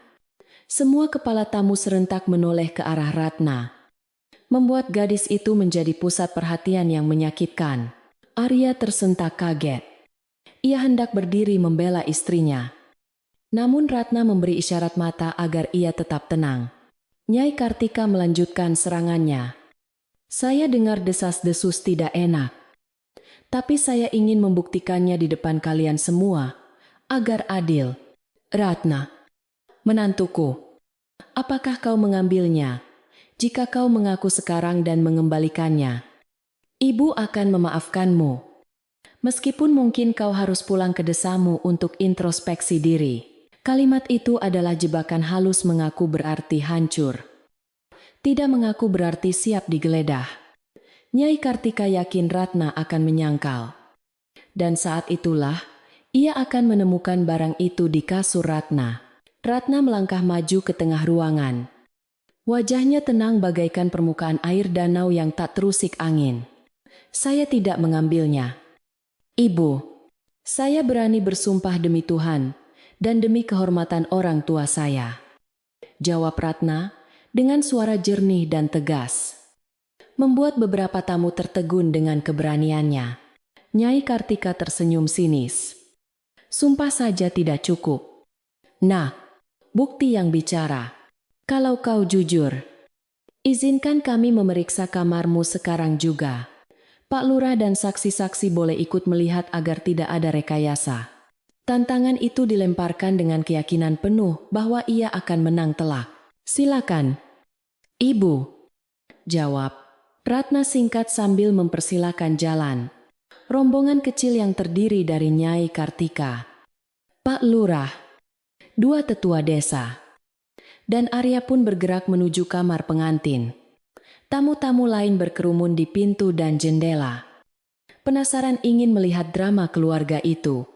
Jantung Nyai Kartika berdebar girang. Ia sudah membayangkan wajah malu Ratna saat emas itu ditarik dari bawah kasur. Begitu masuk kamar, Nyai Kartika langsung menuju tempat tidur. Biasanya pencuri menyembunyikan barang di tempat yang paling dekat. Ujarnya sambil dengan kasar menarik spray dan mengangkat kasur kapuk itu tinggi-tinggi. Semua mata tertuju ke bawah kasur. Hening. Tidak ada apa-apa di sana selain anyaman rotan dipan yang kosong. Nyai Kartika terbelalak. Matanya melotot hampir keluar. Ia meraba-raba permukaan dipan dengan panik. Tidak mungkin. Desisnya pelan. Pasti ada di sini. Ia mengaduk-aduk bantal. Membuka lemari pakaian. Bahkan mengguncang-guncang lipatan selimut dengan kasar. Namun tusuk konde emas itu tidak ada di manapun. Keringat dingin mulai bercucuran di pelipisnya. Wajahnya yang tadi merah karena semangat kini memucat. Skenarionya berantakan total. Pak Lurah berdehem keras. Memecah keheningan yang canggung. Nyai, tidak ada apa-apa di sini. Apakah Nyai lupa menaruhnya, tanya Pak Lurah dengan nada sedikit menegur karena merasa waktunya terbuang untuk tuduhan tak berdasar. Tamu-tamu di luar mulai berbisik-bisik lagi. Kali ini nadanya meragukan kewarasan Nyai Kartika. Jangan-jangan Nyai sudah pikun. Bisik seseorang. Nyai Kartika berdiri terpaku. Napasnya memburu. Ia menatap Ratna dengan tatapan bingung dan marah. Bagaimana bisa barang itu hilang? Ia yakin sekali meletakkannya di sana kemarin siang. Saat itulah, Ratna perlahan berjalan mendekati mertuanya. Di tangannya, ia memegang sebuah bumbung bambu kecil tempat garam yang biasa ada di dapur. Apakah ibu mencari ini? Tanya Ratna lembut sambil menuangkan isi bumbung itu ke atas meja rias. Butiran garam kasar tumpah. Dan bersamaan dengan itu, jatuhlah tusuk konde emas bertahtakan merah delima yang berkilauan. Semua orang terperanjat kaget. Nyai Kartika menatap benda itu seolah melihat hantu. Mulutnya ternganga tak percaya. Kenapa? Kenapa ada di tempat garam gagap Nyai Kartika? Suaranya gemetar. Ratna menatap lurus ke mata mertuanya, lalu beralih menatap Pak Lurah dan Arya. Kemarin siang, saat saya pulang dari sungai lebih cepat karena hujan, saya melihat pintu kamar saya terbuka. Saya curiga dan memeriksa kasur saya. Saya menemukan benda ini diselipkan di sana. Saya tahu, jika benda ini ditemukan di kamar saya hari ini, saya akan dituduh mencuri. Maka saya memindahkannya ke tempat garam. Tempat yang tidak pernah ibu sentuh, karena ibu tidak pernah mau masuk ke dapur. Penjelasan Ratna bagaikan petir di siang bolong. Suasana ruangan berubah drastis. Kini, tatapan curiga para tamu berbalik arah menuju Nyai Kartika. Jadi Nyai menjebak menantunya sendiri, seru seorang bibi dengan nada tak percaya. Nyai Kartika panik. Ia berusaha menyangkal. Bohong. Dia bohong. Dia pasti mencurinya lalu takut ketahuan dan mengarang cerita. Namun, wajah panik dan keringat dinginnya tidak bisa menipu mata tua Pak Lurah yang sudah banyak makan asam garam kehidupan. Cukup, Nyai, kata Pak Lurah tegas. Jelas sekali ini rekayasa. Kenapa Nyai tega melakukan ini pada menantu sendiri? Belum sempat Nyai Kartika menjawab. Tiba-tiba terdengar keributan di halaman depan. Minggir, saya mau ketemu. Kartika teriak seorang pria bertubuh besar dengan suara menggelegar. Itu adalah penagih hutang suruhan Nyai Dasima. Tamu yang diundang diam-diam oleh Mbok Suti atas perintah Ratna. Pria itu menerobos masuk ke ruang tengah tanpa permisi, membuat para tamu ketakutan dan minggir. Ia berdiri berkacak pinggang di depan Nyai Kartika yang kini tampak seperti tikus terpojok. Nah, ini dia orangnya, bentak pria itu kasar. Tidak peduli ada Pak Lurah di sana. Kartika, kau janji bayar hutangmu hari ini. Kau bilang akan jual tanah menantumu atau jual emas ini untuk lunasi hutang pestamu yang menumpuk itu. Mana uangnya? Nyai Dasima sudah tidak sabar mendengar kata-kata hutang dan tanah menantu. Arya yang selama ini diam akhirnya meledak. Ia melangkah maju. Wajahnya merah padam karena malu dan marah. Ibu berhutang, dan ibu mau jual tanah Ratna. Suaranya bergetar hebat. Rahasia besar itu akhirnya terbongkar telanjang di hadapan semua orang. Nyai Kartika tidak bisa lagi mengelak. Wajahnya pucat pasi. Lututnya lemas. Dan ia akhirnya ambruk terduduk di lantai. Hancur sudah citra orang kaya yang selama ini ia bangun mati-matian. Tamu-tamu menggelengkan kepala dengan prihatin dan jijik. Ternyata kemewahan pesta kemarin hanyalah gelembung sabun yang dibiayai oleh hutang. Dan kekejaman pada Ratna hanyalah cara putus asa untuk menutup lubang gali lubang itu. Arya menatap ibunya dengan tatapan asing, seolah ia baru pertama kali melihat wanita di hadapannya itu. Bu, aku selalu menuruti ibu. Aku diam saat ibu marahi Ratna. Tapi ternyata ibu jahat sekali, ucap Arya lirih. Air mata kekecewaan menetes di pipinya. Ibu mau menghancurkan rumah tanggaku hanya demi gengsi? Nyai Kartika tidak menjawab. Ia hanya menutupi wajahnya dengan kedua tangan. Menangis meraung-raung. Bukan karena menyesal, tapi karena malu yang tak tertahankan. Pak Lurah mengetukkan tongkatnya ke lantai, mengambil alih situasi yang kacau itu. Sudah jelas duduk perkaranya. Nyai Kartika, tindakanmu ini memalukan desa kita. Menjebak orang tak bersalah, apalagi keluarga sendiri, adalah pelanggaran adat berat. Pak Lurah menatap Ratna, memberikan kesempatan pada korban untuk berbicara. Nuk Ratna, sekarang terserah padamu. Kamu berhak menuntut mertuamu diusir atau dihukum adat. Atau kamu mau membawa ini ke ranah hukum negara karena pencemaran nama baik. Suasana hening mencekam. Semua menunggu keputusan Ratna. Nyai Kartika mengintip dari balik jari-jarinya. Matanya memancarkan ketakutan yang amat sangat. Ia tahu ia bisa kehilangan segalanya hari ini, rumahnya, kehormatannya, dan anaknya. Ratna menarik napas panjang, menatap wanita tua yang bersimpuh tak berdaya di kakinya itu. Amarah dan dendam memang ada di hati Ratna. Namun ia teringat wajah suaminya yang hancur. Jika ia menghukum Nyai Kartika habis-habisan, Arya akan menjadi anak durhaka jika membiarkannya. Dan rumah tangga mereka akan selamanya dihantui bayang-bayang kehancuran ini. Ratna berjongkok perlahan, mensejajarkan dirinya dengan mertuanya. Dengan suara yang lembut namun penuh wibawa. Jauh lebih berwibawa dari Nyai Kartika saat sedang jaya. Ia berkata, "Saya tidak akan menuntut ibu. Saya juga tidak akan mengusir ibu. Bagaimanapun, ibu adalah orang tua suami saya." Terdengar helaan napas lega dari para tamu. Mereka kagum dengan kebesaran hati gadis desa itu. "Tapi," lanjut Ratna dengan nada tegas, "mulai hari ini, pengelolaan uang rumah tangga, hasil sawah, dan urusan dapur, saya yang pegang kendali. Ibu harus istirahat dan beribadah saja. Berhenti ikut campur urusan keuangan dan berhenti berhutang. Dan tanah warisan saya tetap milik saya. Tidak akan dijual untuk gengsi siapapun."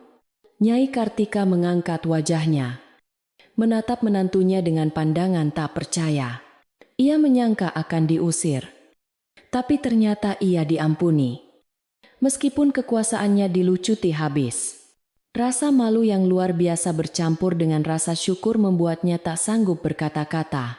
Ia merangkak maju, memegang kaki Ratna, dan menangis terseduh-seduh. "Maafkan ibu, Ratna. Maafkan ibu." Ratapnya pilu. Pemandangan itu begitu menyentuh sekaligus menyedihkan. Seorang mertua angkuh yang akhirnya tunduk di kaki menantu yang sabar. Ratna membantu mertuanya berdiri, lalu menoleh ke arah penagih hutang yang masih berdiri bengong. "Berapa hutang ibu?" tanyanya tenang. Pria itu menyebutkan angka yang cukup besar. Ratna melepas kalung emas warisan neneknya yang selama ini ia sembunyikan, lalu menyerahkannya pada pria itu. "Ini emas murni. Cukup untuk membayar separuh hutangnya. Sisanya akan kami cicil dari hasil panen bulan depan." Bilang pada Nyai Dasima, "Jangan pernah injakan kaki di rumah ini lagi dengan cara kasar. Atau saya lapor polisi." Pria itu memeriksa kalung tersebut, mengangguk hormat karena segan dengan ketegasan Ratna. Lalu pergi tanpa banyak bicara. Matahari mulai condong ke barat.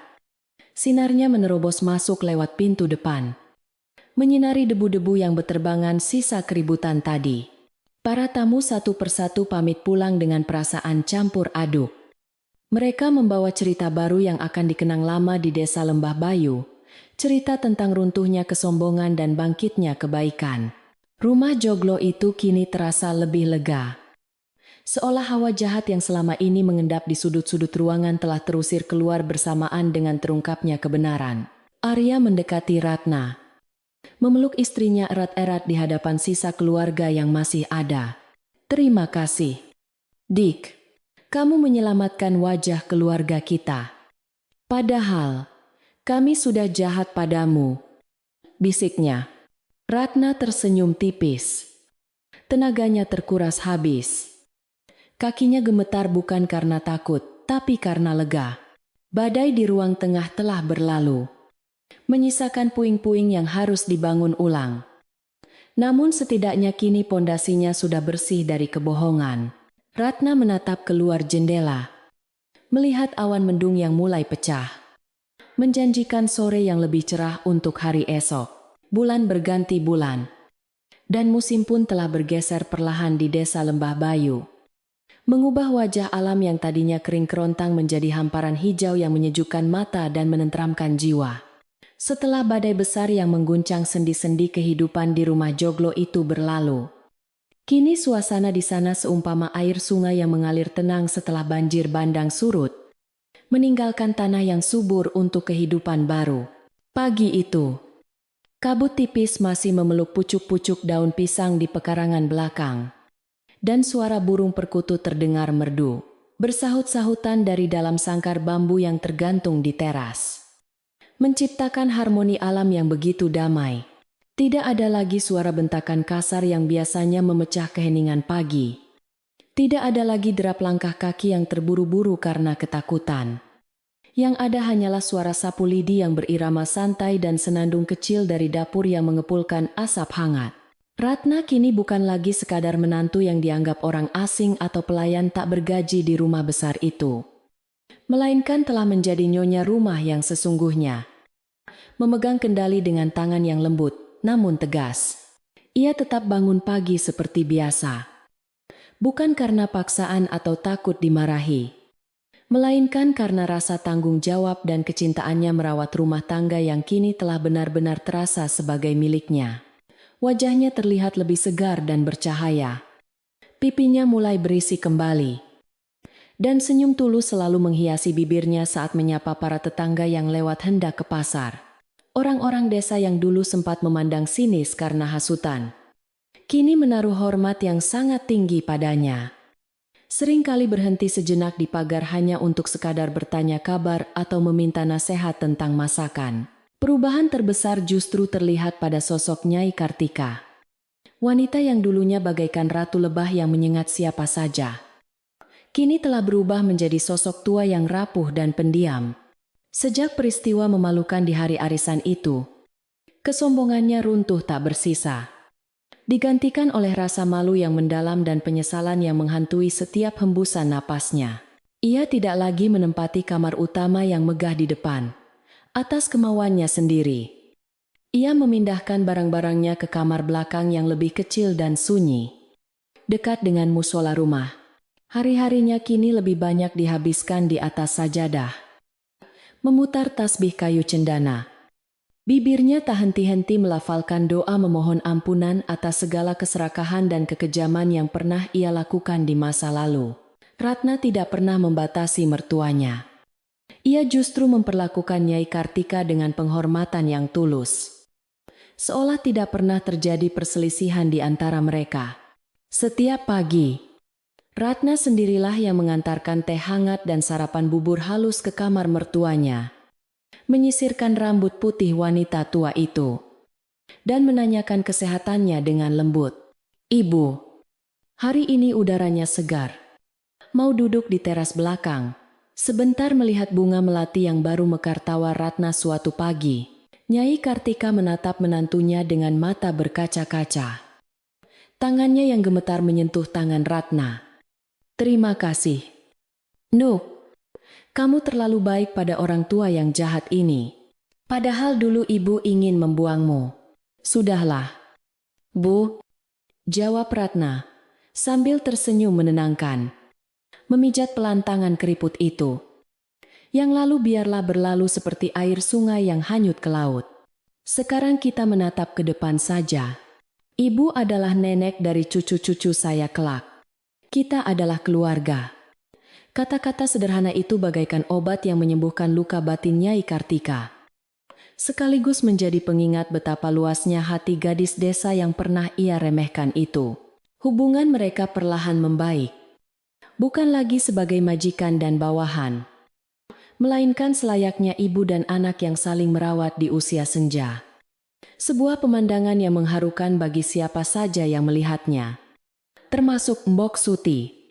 Mbok Suti, saksi bisu perjalanan pahit manis di rumah itu, kini bekerja dengan hati yang riang gembira. Seringkali terlihat tertawa lepas saat mengupas bawang di dapur bersama Ratna.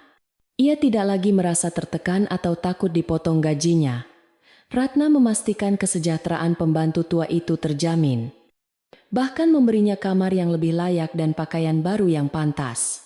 "Gusti Allah memang tidak tidur, Duk," ucap Mbok Suti suatu sore saat mereka sedang melipat pakaian kering. "Rumah ini rasanya jadi adem. Tidak panas seperti dulu. Setan kikir dan amarah sudah pergi, digantikan malaikat sabar." Ratna hanya tertawa kecil menanggapi pujian itu. "Ah, Mbok bisa saja. Ini semua berkat doa Mbok, juga yang selalu menguatkan saya." Sementara itu, Arya pun mengalami perubahan yang cukup berarti dalam hidupnya sebagai kepala keluarga yang kini benar-benar berfungsi. Terbebas dari bayang-bayang dominasi ibunya, Arya mulai belajar mengambil keputusan sendiri. Berdiskusi dengan Ratna tentang pengelolaan sawah dan keuangan keluarga. Ia bekerja lebih keras di ladang, bukan karena takut pada ibunya, tapi karena ingin melunasi sisa hutang keluarga yang menjadi tanggung jawab moralnya. Dengan manajemen yang rapi dari Ratna, hasil panen mereka meningkat. Uang tidak lagi bocor untuk hal-hal yang bersifat pamer gengsi, melainkan ditabung sedikit demi sedikit untuk menebus kembali kalung emas Ratna yang tergadai dan membayar cicilan pada rentenir. Sore itu, langit di ufuk barat berwarna jingga kemerahan, melukiskan pemandangan senja yang sangat indah di desa Lembah Bayu. Angin sore berhembus pelan, menggoyangkan padi-padi yang mulai menguning di sawah, menciptakan suara gemerisik alam yang menenangkan hati para petani yang hendak pulang ke rumah. Arya berjalan pulang menyusuri pematang sawah dengan cangkul di pundaknya.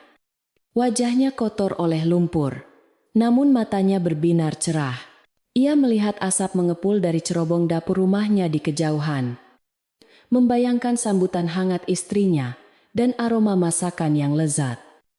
Sebuah kebahagiaan sederhana yang dulu terasa mahal kini menjadi miliknya setiap hari. Sesampainya di halaman rumah, Arya melihat Ratna sedang menyiram tanaman bunga di pot-pot tanah liat yang berjajar rapi di sepanjang teras. Ratna menyambut suaminya dengan senyum lebar. Segera mengambilkan handuk kecil dan segelas air kendi yang dingin menyegarkan. "Lelah, Kang Mas?" tanya Ratna sambil menyeka keringat di dahi suaminya. "Lelah hilang begitu melihatmu, Dik," goda Arya yang membuat pipi Ratna merona merah. Mereka duduk sejenak di amben bambu di teras, menikmati angin sore sambil berbincang ringan tentang rencana panen minggu depan. Sebuah percakapan suami istri yang setara dan penuh saling pengertian. Dari balik jendela kamarnya, Nyai Kartika mengintip kebahagiaan anak dan menantunya itu dengan perasaan haru yang membuncah di dada. Dulu, ia selalu berpikir bahwa kebahagiaan hanya bisa didapat dengan harta yang melimpah dan kekuasaan mutlak atas orang lain. Namun kini, melihat tawa renyah Arya dan senyum tulus Ratna, ia sadar betapa kelirunya ia selama ini. Kebahagiaan sejati ternyata ada pada ketenangan hati dan kerukunan keluarga. Sesuatu yang hampir saja ia hancurkan dengan tangannya sendiri. Ia menutup tirai jendela pelan-pelan, lalu kembali duduk di atas sajadah, memanjatkan doa syukur karena Tuhan masih memberinya kesempatan untuk melihat pemandangan indah ini sebelum ia menutup mata. Malam pun turun menyelimuti desa, membawa serta hawa dingin yang menusuk tulang. Namun di dalam rumah joglo itu, kehangatan justru semakin terasa kental. Lampu-lampu pelita dinyalakan di setiap sudut ruangan, memancarkan cahaya kekuningan yang temaram dan syahdu, menciptakan bayangan-bayangan lembut di dinding kayu jati tua. Di dapur, Ratna sedang menyiapkan makan malam istimewa. Bukan makanan mewah ala pesta, melainkan masakan rumahan yang dimasak dengan penuh cinta: sayur, bobor bayam dengan santan encer, sambal terasi segar, ikan asin goreng yang renyah, dan nasi putih hangat yang pulen. Aroma sedap masakan itu memenuhi seluruh ruangan, memanggil-manggil perut yang lapar untuk segera berkumpul. Ratna menatap piring-piring di atas tikar pandan yang digelar di ruang tengah. Karena mereka kini lebih suka makan lesehan bersama daripada duduk kaku di meja makan besar yang dingin itu. Ia memanggil Arya yang sudah selesai mandi dan berpakaian bersih, lalu berjalan perlahan menuju kamar belakang untuk menjemput mertuanya. "Ibu, ayo makan malam dulu, mumpung nasinya masih hangat," ajak Ratna lembut. Nyai Kartika keluar dengan langkah tertatih, mengenakan kebaya putih sederhana tanpa perhiasan sedikit pun. Wajahnya bersih dan tenang. Ratna dengan sigap memapah lengan mertuanya, menuntunnya menuju ruang tengah dengan penuh kasih sayang. Mereka bertiga duduk melingkar di atas tikar. Sebuah pemandangan yang sangat kontras dengan makan malam pertama. Ratna di rumah ini beberapa bulan yang lalu. Dulu ada jarak.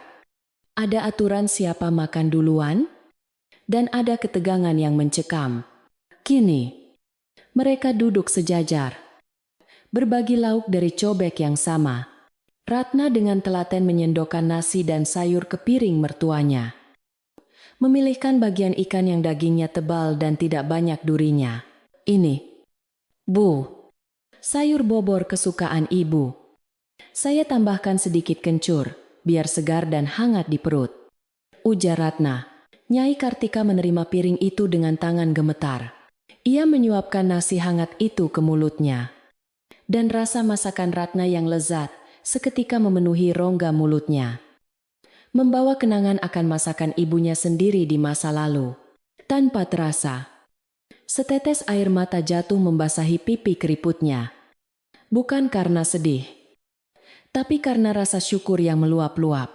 Enak sekali. Duk, terima kasih. Ucapnya lirih dengan suara serak. Arya dan Ratna saling berpandangan. Tersenyum haru. Arya mengelus punggung ibunya pelan. Makan yang banyak, Bu. Biar sehat. Di tengah makan malam yang hening namun penuh makna itu, Nyai Kartika meletakkan sendoknya sejenak. Menatap anak dan menantunya bergantian. Arya, Ratna. Mulainya dengan suara pelan, namun terdengar jelas di keheningan malam. Ibu ingin minta maaf sekali lagi di hadapan nasi yang kita makan ini. Ibu sadar, harta dan emas itu tidak dibawa mati. Hanya kebaikan dan anak yang soleh yang akan menolong ibu nanti. Ibu ikhlas. Semua pengelolaan rumah dan tanah, ibu serahkan pada kalian. Ibu hanya ingin menghabiskan sisa umur dengan tenang. Ratna mengangguk takzim. Matanya berkaca-kaca. Kami sudah memaafkan ibu sejak lama. Yang penting sekarang ibu sehat dan tenang. Kami janji akan menjaga amanah ibu. Menjaga rumah ini.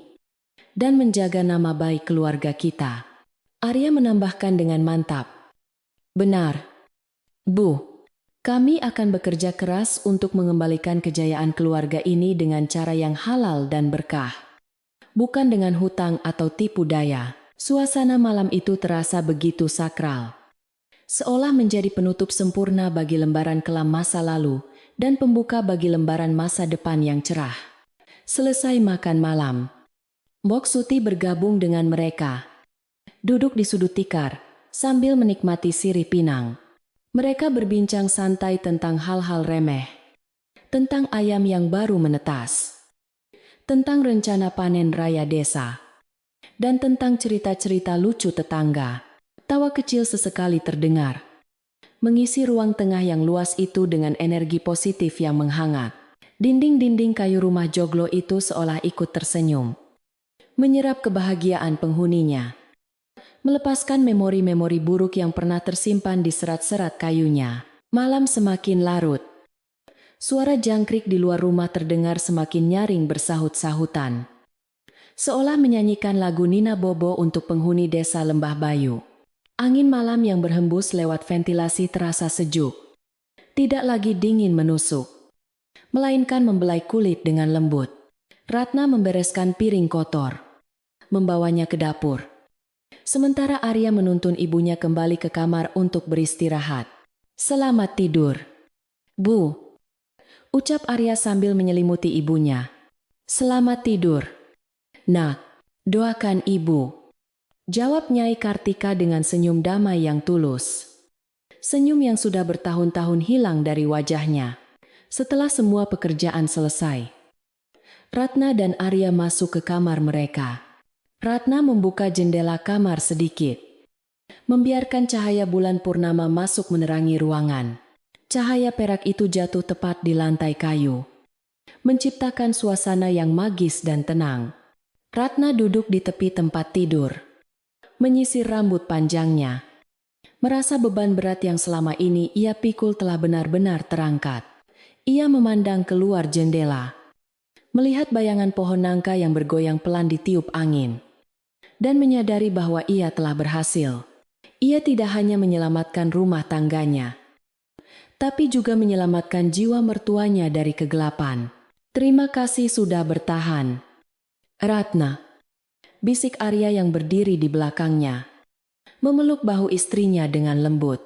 Aku beruntung memilikimu. Ratna bersandar di dada suaminya, memejamkan mata, menikmati detak jantung orang yang dicintainya. Kita beruntung memiliki satu sama lain, Kang Mas. Dan kita beruntung Tuhan masih memberi waktu untuk memperbaiki semuanya. Jawab Ratna pelan. Mereka berdua terdiam, menikmati keheningan malam yang syahdu, membiarkan rasa lelah dan kantuk perlahan-lahan datang menjemput. Di kejauhan, suara kentongan ronda terdengar dipukul pelan, menandakan keamanan desa terjaga, memberi sinyal bagi seluruh penduduk untuk beristirahat dengan tenang. Lampu-lampu pelita di rumah-rumah penduduk mulai dipadamkan satu persatu, menyisakan kegelapan yang ramah dan melindungi.